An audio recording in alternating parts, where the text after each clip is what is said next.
안녕하십니까. 5월 24일 월요일 오전 11시를 넘기는 시간입니다. 이 시간은 장기표의 직격 시간인데 오늘 이렇게 출연해 주셨습니다. 예, 감사합니다. 예. 시청자 여러분, 한국 시간으로 어제 그저께 토요일 이른 새벽에 워싱턴에서 문재인 대통령과 바이든 대통령의 정상회담 결과에 공동성명문이 발표됐습니다. 이 공동성명문은 큰 틀에서 봤을 때 안보, 기술, 경제 그리고 가치 동맹임을 확인한 것이니까 당초 예상하는 것보다는 한미관계를 더욱 튼튼히 한다는 점에 있어서는 주목할 바가 있는데, 그러나 미세한 부분에 들어가면 문재인 대통령은 마지막 순간까지 2018년 4월 27일 판문점 선언, 폐기된 지 오래된 판문점 선언을 고집해서 거기에 문기를 넣는데 집착한 것 같은데, 그 문기가 들어가 있으나 그건 별 의미가 없다, 이렇게 생각되지 않나 싶은데 장 대표께서 전반적으로 어떻게 평가하시는지. 예. 이번 이 한미 정상회담에 대해서 우리나라의 많은 국민들이 상당히 우려했습니다. 왜냐하면 그동안의 이 문재인 정부의 그 미국에 대한 태도가 굉장히 말하자면 이 친북, 친중 그런 입장 때문에 미국과의 관계가 소원해져서 과연 이번 회담이 제대로 좀 성과 있게 이루어지겠느냐라고 걱정한 사람들이 많이 있었는데, 저는 그러나 이분이 회담의 결과와 관련해서 우선 이 언론에서도 대체로 성공적인 회담이었다. 특히 이 한미 관계를 돈독히 하는 그런 회담이었다라고 보고 있고, 또 문재인 대통령은 스스로 이 최고의 순방, 최고의 회담이었다 이렇게 말했습니다. 그런데 국민 여러분, 저는 전혀 그렇게 생각하지 않습니다. 솔직히 말해서 이 북미 회담 뉴스 나오는 거 보면서 저는 정말 민족적, 국가적 자존심이 엄청나게 저는 훼손됐습니다. 왜 그랬나 하면 그 크랩 케이크인가 하는 점심 대접 받은 것이 그는 일화로 잠깐 가십거리로 대두되면 모르는데, 그것이 굉장히 어디 바이든 대통령으로부터 큰 대접을 받은 것처럼 대서특필 크게 보도되는 것을 보고 도대체 다른 나라들이 이걸 보면 어떻게 생각하겠나 싶습니다. 너무너무 당연한 거 아닙니까? 밥 한 끼 얻어먹는데요. 그게 무슨 크랩 케이크면 어떻고 햄버거면 또 어떻습니까? 거기다 또 일본의 또 서가 총리는 또 햄버거 대접 받았는데, 그 다음에 또 마스크를 썼니 안 썼느니 이런 것 가지고 굉장한 대접을 받았느니 하는데, 국민 여러분, 이 사람이 무슨 장관도 아닙니다. 대한민국을 대표하는 대통령입니다. 대통령이 가서요 그런 대접도 못 받으면 그게 나라입니까 그게? 저는 이 점에 대해서 문재인 대통령도 정신 차려야 되지만 우리 국민들도 제대로 된 자주의식이 저는 있어야 된다. 저는 이렇게 봅니다. 그 다음에 회담 내용과 관련해서요 참으로 저는 실망스럽습니다. 무엇보다 실리적인 것은 백신 확보인데, 백신 확보와 관련해서는요 국군 장병 55만 명분을 미국이 제공하겠다. 그게 끝입니다. 55만 명 불과 우리나라 인구의 100분의 1이네요. 100분의 1. 그걸 받은 걸 가지고 그것도 크게 받은 것처럼 하는 것도 그렇고, 그 다음에 또 이 삼성과 모더나의 이 생산 계획도 연말부터 시작되고, 그래도 국내 공급은 약속되어 있지도 않다는 해외 수출용이랍니다. 그런 걸, 그 다음에 또 중요한 거는 저는 이 자체도 미국도 이래 하면 안 된다고 생각하는데, 이번에 하여튼 무려요 한미 정상회담에서 삼성, SK, LG가 무려 40조 원이 넘는 돈을 미국에 투자하기로 이렇게 했습니다. 이게 무슨 조공 바치는 느낌이 저는 듭니다. 물론 저는 따지고 본다면 그것이 한국 기업의 세계적 진출에 도움이 되는 측면이 있지만, 그러나 이 정상회담에서 이런 식으로 하는 것은 저는 옳지 않다고 생각합니다. 그 다음에 또 이 미사일 800km가 그동안에는 한정이 되어 있었는데, 이걸 이제 제한을 풀므로써 우리가 이 미사일 주권을 확보했다고 뭐 굉장히 또 자랑스럽게 말하는데, 국민 여러분, 이거 지금까지요, 이거를 묶여 있었다는 것 자체가 국가적인 저는 수치라고 생각합니다. 아니, 특허도 다 5년이 지나면 다 무효인데, 어떻게 이거를요, 근 70년 동안 딱 묶여 있습니까? 저는 국방에 있어서 자주적이지 못하면, 즉, 자주 국방을 할 수 없으면 저는 사실 독립국가가 되기 어렵다고 생각합니다. 이런 점에서 몇 가지 성과로서 내세우는 거가 너무너무 당연한 것이고, 어쩌면 굉장히 저는 부족한 것이다 라고 생각합니다. 다만 문재인 대통령 입장에서 이게 중요한데, 이게 굉장히 이번에 아주 진짜 최고의 순방, 최고의 회담일 겁니다. 이것은 문재인 대통령 입장에서 그런 거지 대한민국, 그리고 대한민국 국민의 입장이 아닙니다. 왜 이러느냐? 바이든 정부의 대북 정책과 관련해서 4.27 판문점 공동선언과 싱가포르 북미 합의에 기초해서 앞으로 대북 정책이 이루어질 거다. 그리고 북한 핵 문제는 외교적 노력으로 이게 해결되어 갈 방침을 확인했다. 국민 여러분, 판문점 공동선언에서요, 북한 핵무기 폐기가 들어있습니까? 들어있지 않습니다. 숫자 아예 들어있지 않습니다.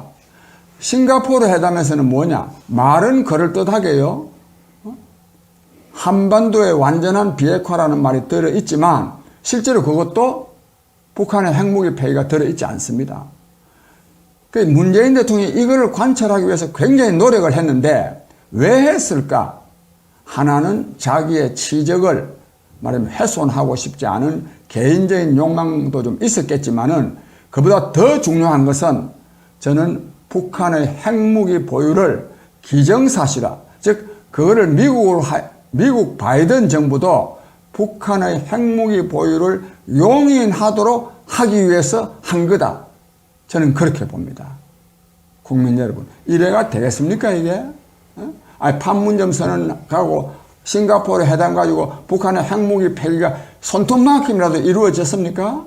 전혀 이루어지지 않았습니다. 오히려 핵무기 보유가 기정사실화 되어 가고 있습니다.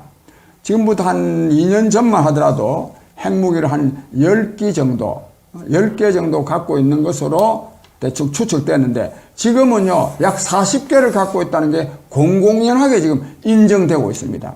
엄청나게 늘어난 겁니다.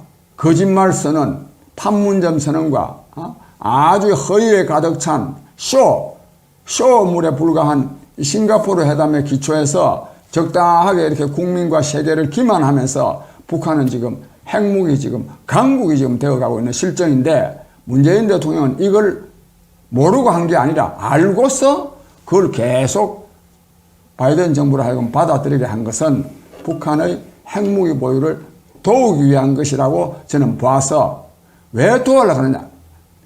어쨌든지 하여튼 북한한테 잘 보이려고 하는 이 굴종적인 자세 때문에 대한민국의 국가 안보가 위태로운데, 이걸 미국까지도 북한 핵무기 보유하도록 하는데 끌어들였다는 것이 제 생각입니다. 우선 대북 문제와 대중 문제 나누어서 이 공동성명에 표현되어 있는 것을 이렇게 살펴보면, 2018년 6월 12일 싱가포르 정상회담, 트럼프와 김정은의 정상회담은 트럼프는 쇼를 한 것이고, 그리고 김정은과 이 문재인은 둘이서 짜고 이게 기만극을 벌린 것이 싱가포르 협정인데, 달 전에 정의용 안보실장이 평양을 3월 달에 가서 김정은을 만나고 하고 바로 백악관에 가서 트럼프를 만나서 이렇게 대화를 하는데, 김정은의 북핵 폐기, 핵 폐기 의지가 확실하다. 그러니까 만나보시죠. 이러니까 그 자리에서 좋다. 만나겠다. 당신이 가서 발표해라. 이게 모두 즉흥적으로 이루어진 것에 비해서 이 바이든 행정부는 북핵 폐기 의지가 확실하고 단계적으로 어떻게 할 것인가 하는 것이 눈에 선연히 보일 때에 비로소 내가 김정은을 만나든지 하겠다. 이렇게 해서 트럼프의 즉흥성 쇼맨십하고는 전혀 다르기 때문에 아마 문재인 대통령은 속으로 굉장히 크게 낙담하고 그 공동성명에 이르지 않나 싶은데. 예. 어찌 제가 좀 보태겠는데요. 국민 여러분, 사실 오바마 대통령 때는 오바마 정부는 전략적 인내라 그랬습니다. 그다음에 또 트럼프는 또 뭐 일괄 타결 뭐 이런 식으로 또 말했습니다. 이번에 지금 바이든 정부는 대체로 지금까지 나온 뭐 블링컨 장관의 발언이나 이런 걸 보면 외교적 노력을 통해서 해결하겠다. 국민 여러분, 이거 전부 다요. 거의 별로 큰 차이가 없습니다. 무슨 말이냐? 미국은 북한의 핵무기 보유를 용인하는 겁니다. 용인하는 거. 즉 대륙간 탄도미사일, 말하자면 잠수함발 탄도미사일만 없으면, 즉 미국 본토를 침략할 수 있는 그런 장거리 탄도미사일만 보유하지 않는다면 핵무기 보유를 용인하겠다는 것이 기본적인 입장입니다. 왜냐하면 그것이 미국의 국가 이익에 배치되지 않는다고 보기 때문입니다. 즉 이 한반도에 말하자면 미국의 전략 자산에 오는 거 이런 거 겉으로는 북한 때문에 또 북한 핵무기 때문이지만 실제로는 중국을 겨냥한 것이기도 합니다. 제가 이것을 지적하는 것은 우리는 우리의 안보를 미국한테만 맡겨놓으면 안 됩니다. 미국이 북한의 핵무기 보유를 용인한다고 해서 우리도 용인할 겁니까? 용인해도 됩니까? 용인하면 안 됩니다. 저는 우리 박 대표님께 정말 제가 좀 말씀드리고 싶은데 북한의 핵무기 보유는 거의 기정사실이 됐습니다. 계속 지금요 기하급수적으로 지금 늘어나고 있습니다. 앞으로 한 10년 후에는요 핵무기가 약 한 200개 정도 된다는 그런 또 이 언론 보도도 있었습니다. 따라서 우리 한국도 즉 남한도 저는 핵무기를 개발해야 된다고 생각합니다. 이와 관련해서 한미 원자력 협정 때문에 안 된다. 또 뭐 다른 나라들이 반대해서 안 된다. 아니 한미 원자력 협정 때문에요 대한민국의 국가 안보를 위해서 가장 중요한 일을 하지 못한다면 그 원자력 협정을 폐기해야죠. 또 주변 국가가 반대한다고 해서 자기 나라 국가 안보를 또 해치는 일을 하면 됩니까? 저는 그런 점에서 미사일 뭐 주권을 확보했다느니 하는 시대착오적인 지금부터 한 20, 30년 전에 했어야 될 말을 하고 있을 것이 아니라 저는 한국도 즉 미국이 북한의 핵무기 보유를 사실상 용인하고 있고 즉 핵무기 폐기를 위해서 적극적으로 나서지 않는 한 우리 한국도 저는 핵무기를 보유해야 된다 이렇게 생각합니다. 공동성명에 눈에 조금 띄는 것은 한국과 미국, 미국과 한국이 원자력 발전과 수출에 공동 협력하겠다는 대목이 있습니다. 그런데 그걸 그렇게 사인을 하고 왔으면 국내의 탈원전 정책을 어떻게 지속할 것인지, 탈원전 대체 방안으로 태양광 발전소 짓는다 이래가지고 전국의 산림 중요한데 전부 훼손하고요. 이런 짓들이 전개되는데 이 공동성명에는 원자력 발전 수출에 공동 협력한다는 조항이 들어가 있으니까 이거 문 대통령 어떤 입장을 취해야 되죠? 국내에 와갖고. 이거 참 진짜 이거 중대 문제입니다. 이거 보통 중대 문제가 아닙니다. 우리나라에서는요 지금 원자력 발전소 지금 폐기하고 있습니다. 심지어는 경제성 서류까지 조작해가면서 그것도 밤중에 가서 조작해가면서 우리나라에서는 그것도 뭐 폐기하는 것이 우리는 뭐 전기가 남아 돌아간다 그래서 폐기하는 게 아니고 안전성 문제 때문에 폐기하고 있습니다. 그래 완전히 지금 원자력 생태계를 지금 파괴하고 있습니다. 지금 두산 중공업 경우에 작년 말인가요? 재작년 말에 무려 1조 원의 자금을 투입했습니다. 이래나 놓고요 외국에 지금 수출하겠다 그럽니다. 이 국제적으로 이 국내 상황도 아니고 정말 도대체 대한민국 대통령은 어떻게 저런 사람인가 하는 말이 나오지 않겠습니까? 이 우리나라의 원자력 발전소 기술은 진짜 세계적입니다. 미국이 그 원자력 안전 기준을 하는 그런 위원회가 있는데 거기서요 전 세계적으로 우리나라가 3번째 허가를 받았습니다. 이거를 지금 파괴하고 있었는데 이번에 하여튼 미국하고 공동으로 뭐 해외 진출하겠다고 했는데 국내에 와서 아직 온 지가 며칠 안 되니까 모르겠습니다만 국내에서 지금 무슨 말씀을 할지 참 모르겠네요. 문재인 대통령이 뭐 취임 직전인지 직후에 원전의 위험성을 경고한 영화 판도라를 보고 이게 탈원전 정책을 선포를 했는데, 위험도로 따진다면 중국이 지금 그 산동반도를 중심으로 중국의 동해안 쪽, 중국은 서쪽은 대륙이니까 바다는 동해안 쪽에 있고 우리로서는 서해안, 이렇게 마주보고 있는데, 산동반도에 아주 밀집돼서 2030년까지 앞으로 9년 뒤까지 110기의 원전을 건립한다는 거 아닙니까? 그럼 산동성에서 인천까지 직선거리가 150km밖에 안 돼요. 네.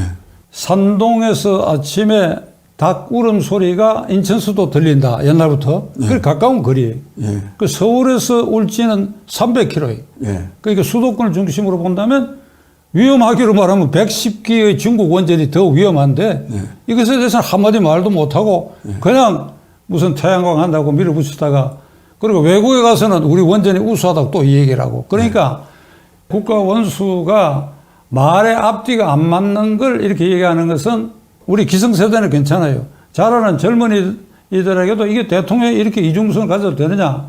그러다가 이번에는 미국에 가서 거의 항복하듯이 이 약속을 하고 왔는데, 국내에서 분명히 탈원전 정책으로 전환을 해야지요. 네, 더욱이요, 국민 여러분. 요즘 지금 이 코로나19 때문에 또 그 코로나19도 겁나지만은 이 미세먼지, 초미세먼지 때문에 얼마나 이 정말 우리가 이 고통을 많이 겪고 있습니까? 그런데요, 원자력 에너지야말로 가장 청정 에너지입니다. 가장 정도가 아니라 아주 CO2를 거의 배출하지 않습니다.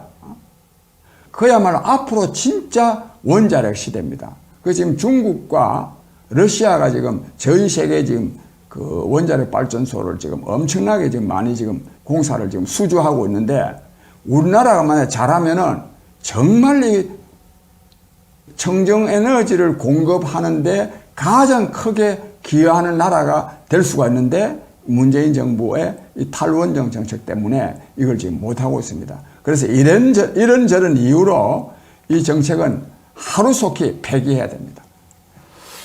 북한 인권 문제에 대해서도 한미 정상, 미한 정상회담은 그 인권의 가치를 공유한다. 그래서 정상회담 그 기간 중에 이 미국의 북한 특사를 성김씨 전 주한미 대사를 임명을 했는데, 그 북한 인권 문제에 대해서도 미국과 한국이 공동의 관심을 가지고 북한 주민들의 곤궁한 생활에 대한 지원을 한다. 그리고 인권도 개선되도록 주목한다. 그 약속하고 왔어요. 그럼 우리 국내법에 이어서 인권법에 규정되어 있는 대북 인권 특사를 조만간 임명할 것인지, 그 한미 공동성명대로 뭐 약속 지켜야 될 거 아니에요. 예, 그것도 사실은요, 그 문재인 정권이, 문재인 대통령이 급하기는 급했습니다. 그래가지고 제가 볼 때는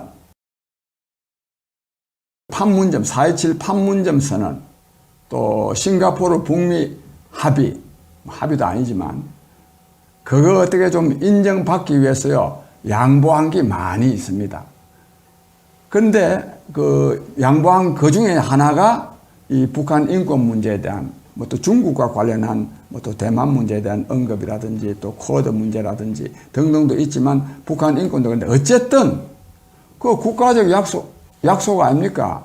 그래서 국내에서도요, 제대로 거기에 맞춰서 해야 되지 않겠습니까? 미국 가서 말할 때는 북한 인권 문제를 개선하는데 한국 정부도 노력하겠다 해놔놓고, 한국에 와가지고는 전단 살포 금지법 뭐 등등 만들고 이렇게 하면 되겠습니까, 이게? 도대체 이 대한민국 대통령이 대한민국을 대표하는 건지, 뭐 여기 가서는 이 말하고 저기 가서는 저 말하는 사람이 되는 건지, 이게 의심스러울 정도가 되어 있습니다. 아무튼 이 지금 문재인 정권이 이제 뭐 남은 임기가 이제는 1년도 안 남았습니다. 안 남기긴 했지만은 그러나 이 대통령은 1년 기간에도 굉장히 중요합니다. 좀 제대로 된 여러 부분에서 이번에 미국 가서 미국 정부와 합의한 사항에 대해서 국내에서도 그런 입장에서 입장을 재천명하기를 바랍니다. 문재인 대통령은 어제 밤늦게 일단 귀국을 했고, 귀국한 후에 육성으로 이 회담 결과에 대한 의견을 발표 아마 할 것 같은데, 그것도 그 형식이 A4 용지에 이렇게 쓸 걸 가지고 수석보좌관 회의에서 이랬습니다, 저랬습니다, 대단히 잘 됐습니다, 이럴 것인지, 기자회견을 통해 가지고 반론권을 주는 기자들의 질문을 받아야 할 것인지, 박찬종 TV에서 강력히 촉구하고자 하는 것은 이번에 그 워싱턴에서 한 방식으로 기자들 앞에 서서 반론권을 인정하는 기자회견을 통해 가지고 이 한미회담의 공동성명서와 거기에 이르게 된 전 과정을 국민들에게 소상히 밝힐 것을 촉구해야 돼. 네. 장 대표 어찌 생각하십니까? 예, 그렇게 해야 앞서 말씀드린 대로 북한 인권 문제 같은 경우 또 원자력 발전소 공동 그 수출 같은 경우 제대로 말이죠. 미국 가서만 그런 합의할 게 아니라 국내에서도 그런 입장에서 정책을 강구하겠다는 답변을 받아낼 수 있겠다 싶어서 말씀하신 대로 꼭 기자회견, 말하면 자유로운 발언이 허용되는 그런 기자회견을 통해서 북미 회담의 결과에 대해서 설명해야 될 것 같습니다.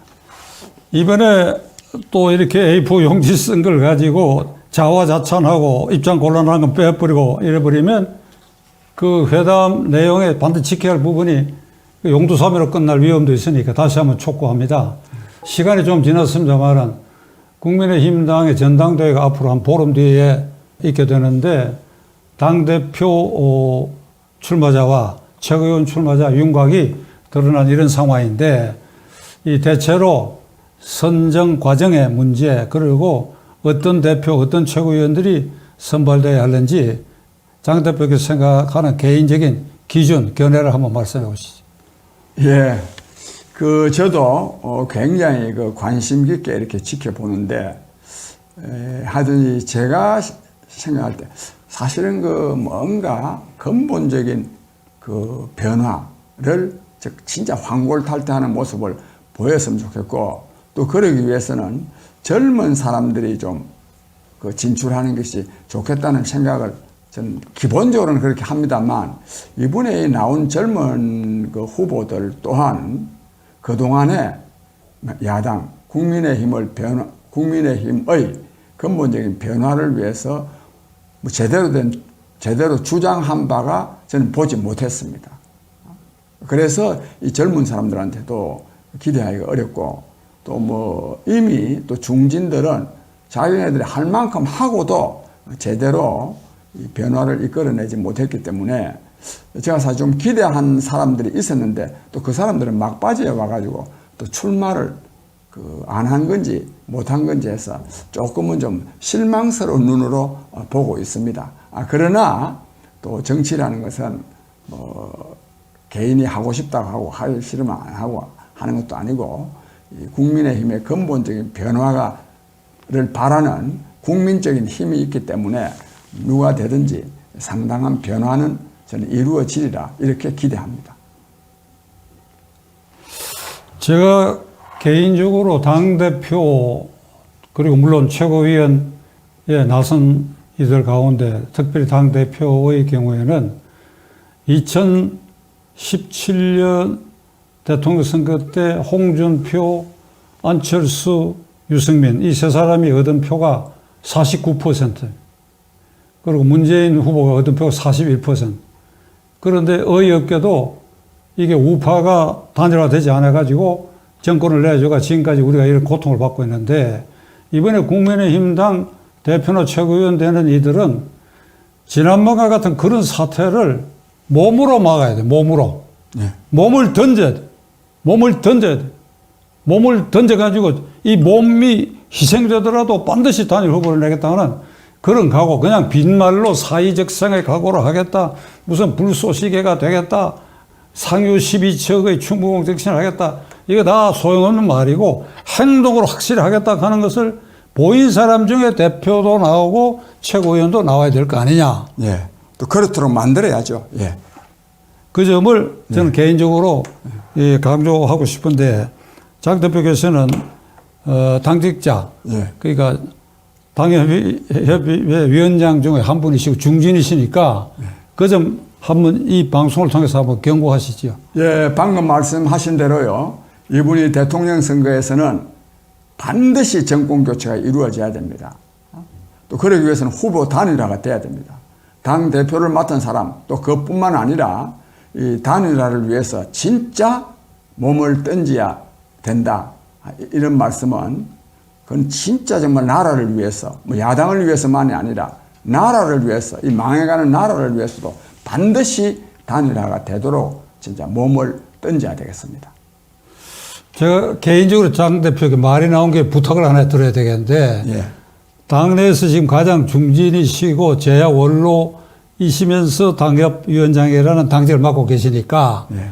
몽둥이를 들고 예. 후보 단일화 과정에 예. 국민의힘당 대표나 또는 제3후보에게도 몽둥이를 들고 따라다니면서 예. 단일화에 불응하거나 하면 목을 치세요. 예. 그래 이게 보이는 몽둥이로 하면 문제가 생기니까 폭행죄가 될 테니까 민심의 몽둥이죠. 민심. 예. 이놈을 가지고 선두에 서서 예. 하면 나는 당원이 아니지만은 예. 그 내가 뒤따를게요. 예. 그렇게 하겠습니다. 예. 오늘 장 대표께서 좋은 말씀 많이 해주셨습니다. 이 시간 내에 여러분들께서 시청해 주셔서 감사합니다. 감사합니다. 예.